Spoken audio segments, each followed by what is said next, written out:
Shalom. This is a shir on Gamzul Tova, that everything that happens is for the best, a famous saying of two of our great tonight, Nachum Ish Gamzu and Rabbi Akiva. Interesting note, Rabbi Akiva was actually a student of Nachum Ish Gamzu. Okay, I'm sorry I can't be there in person for you today, but this will hopefully suffice and help you answer the questions that I posed to you. We're going to be looking at this sugya. This is PH 213, the philosophy 213, and the idea of Gamzu Tova, that this too is for the best. The sheets quoted the story of Nachum Ish Gamzu. Obviously, that was not his given name. His name was Nachum, but Ish Gamzu means the man that would always say this too.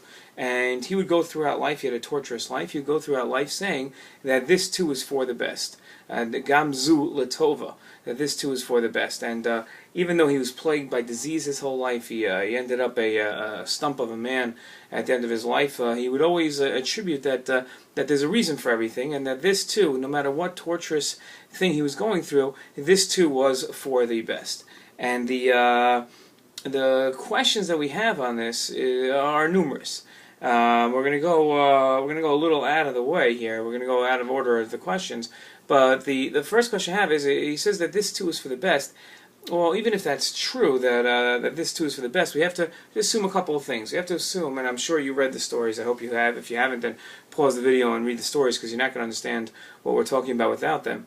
But whatever happened to Nachum Ish Gamzu and to his student Rabbi Akiva during both of their respective lives, it seems like in both stories that there was a reason for what happened, and in the end of the day what happened was good, but it seems to be that in the meantime it was very bad. Rabbi Akiva's animals dying, his not being able to find a home to sleep in, these were bad things, right? In the end, of course, it turned out that had his animals not died and had he found a place to sleep, if any of those things had not occurred the way they did, so then he would have been in serious trouble. He would have been at the hand of the marauders that came through the town and killed them all. But the question remains that we have, at least, as to what is how could you say that Gamzu Tova, this is for the best, when it could be that the end result was for the best, but there were bad things that happened. The idea that these stories are in the Gemara not to teach us history, clearly not, but rather to teach us a proper attitude and approach to life, one of that this too is for the best, that sometimes what seems like a tragedy to us, really if we saw the entire picture of what was happening, would be for the best, are meant for us to approach our lives in that way. They're philosophical lessons for us, for the proper approach for us to take in our own lives. And that's an interesting approach. It's an interesting question. How are we supposed to take these? How are we supposed to understand these ideas that this too is for the best, that Gamzu Tova, in our own lives? So if we were to, hopefully it should never happen to any of us, but if any of us would suffer through some sort of a tragedy, so how would we understand that this too is for the best? How are we going to understand that we should be we should also look at life as everything that goes on is for the best? But the first problem that we have is that when we look at source number 3 here, which is the Rambam's writings in what's called the Moreh Nevuchim.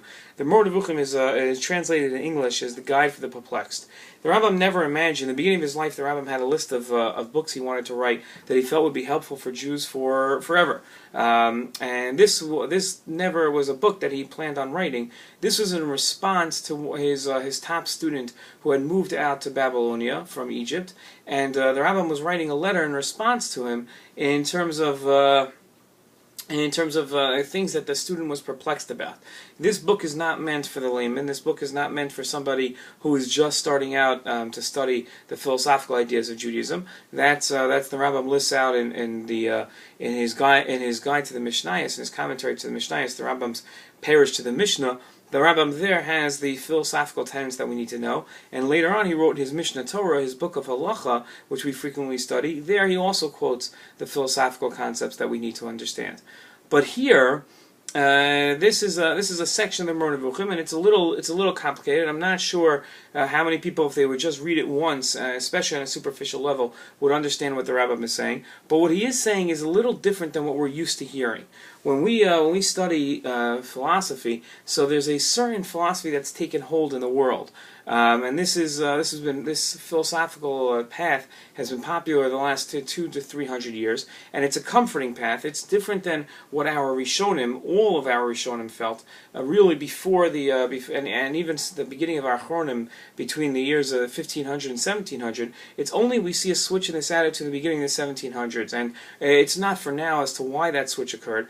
But really, until that point, no one felt the way we commonly think. What am I referring to? We commonly assume that anything that happens to me, if I would trip and fall, or if I misplace a pen, so all of that is divine providence, meaning that every aspect of my life is governed by God to the point where it's specifically governed by God. The Rambam sets up in this piece in the Moreh Nevuchim 2 approaches that God relates to the world with. He approaches the world in specific divine providence, what we call hashgacha pratit, but most of the time God relates to the world in what's called hashgacha klalit, hashgacha klalis, general providence, which we refer to as nature. So God sets up a system that the world runs by. That's how meteorology develops, and that's how sometimes it rains, sometimes it's dry, sometimes it's cold, sometimes it's hot. At times it snows, at times it doesn't. That's the natural system of the world. If I, on an individual level, on a personal level, if I cross the highway and close my eyes and travel across the I-95, the 6 lanes of the I-95, so natural course of events is that I will get hit. But God sometimes interferes with the natural course of events. And this is where we find our debate between what everybody in Jewish tradition held before the mid-1700s and what everybody begins to, for some reason, start to understand now. And I firmly believe, as an individual, I'm not one to stand up I'm not great enough to stand up and say who's correct. But I firmly approach my life understanding the way the Rambam and the other Rishonim did, just because that's 2,000 years or 3,000 years of Jewish tradition, and I don't see a reason to reform it. The Rambam says as follows. He says that God has this specific, has a general way, which we call nature, of relating to the world. But then, every once in a while, for a purpose that God chooses, He'll interfere with the natural course of events. There'll be a specific reason why God will change the normal course of events. And that's called hashgacha pratis. We refer to that in English literally as specific divine providence, but what we call it is a miracle. It's when the sea, which normally flows in one direction or stands steady, splits for the good of Klal Yisrael. That is a miracle. That's a change in the natural course of events. Not that it's outside the realm of science or outside the realm of possibility. That's not what's happening. But rather what we're seeing here is that God uses the unlikely chance of a sea splitting, and the timing of it is particular to something that God wants accomplished in the world. So God wanted the Jewish people saved. They had 2 directions to go in. Either retreat into the Egyptian army and be slaughtered, or drown in the sea. So as God orders them into the sea and splits the sea for them to travel through. That is a miracle. The timing of such an event is purely miraculous. There's no natural way of describing that at that moment when a group of people hit the sea splits. That's not natural.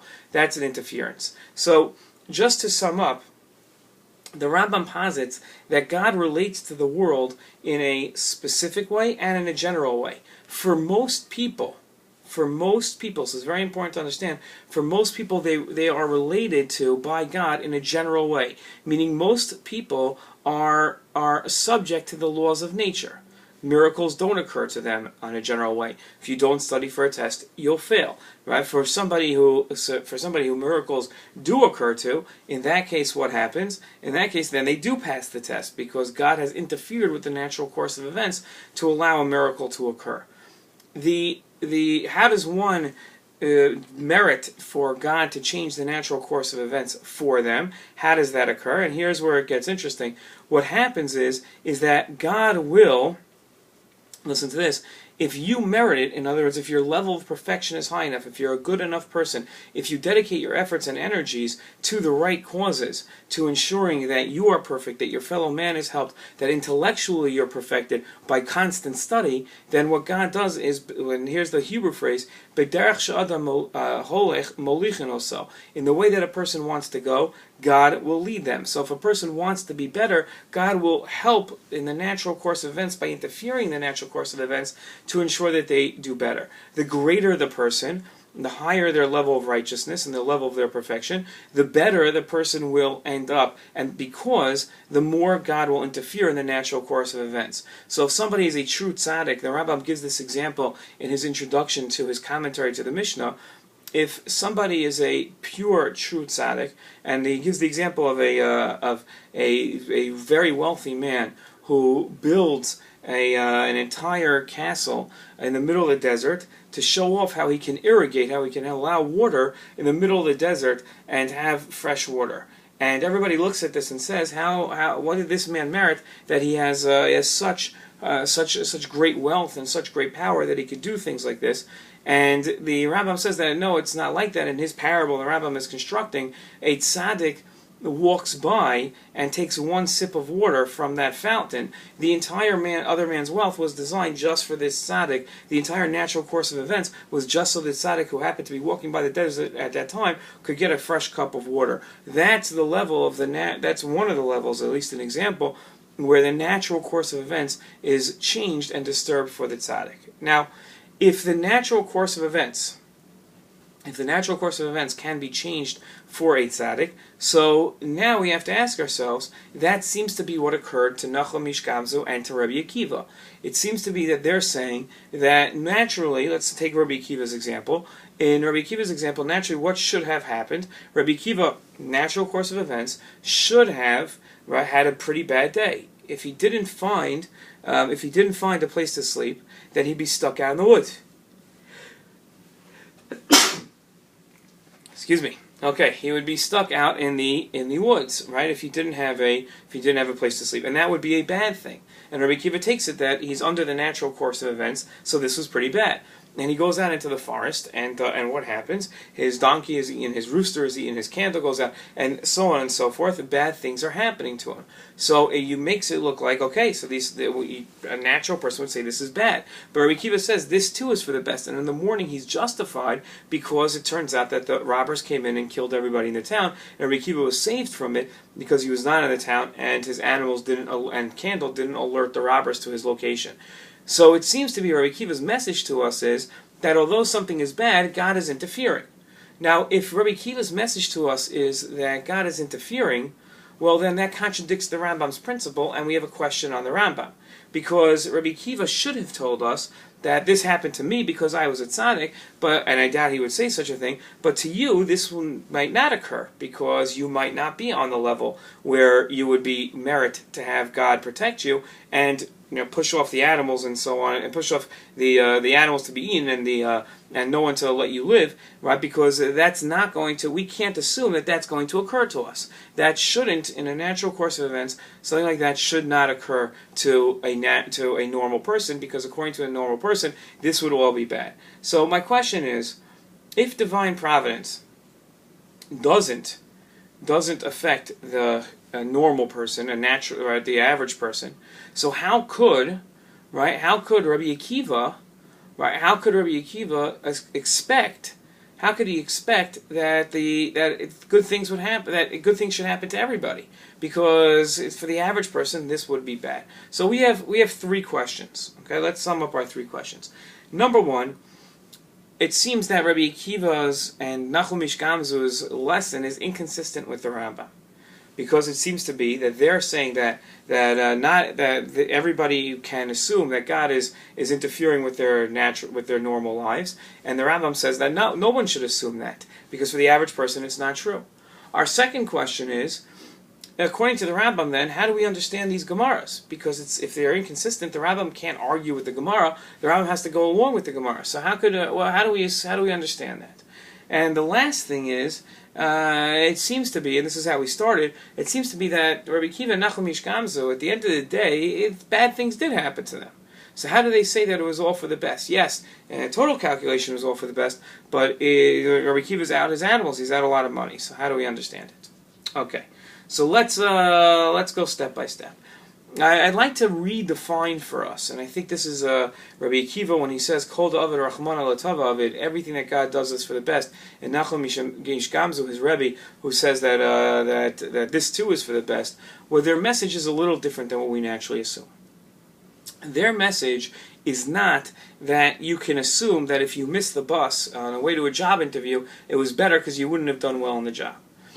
What they say is that there is a natural way of life. There is a natural course of events. That natural course of events is what you can rely on.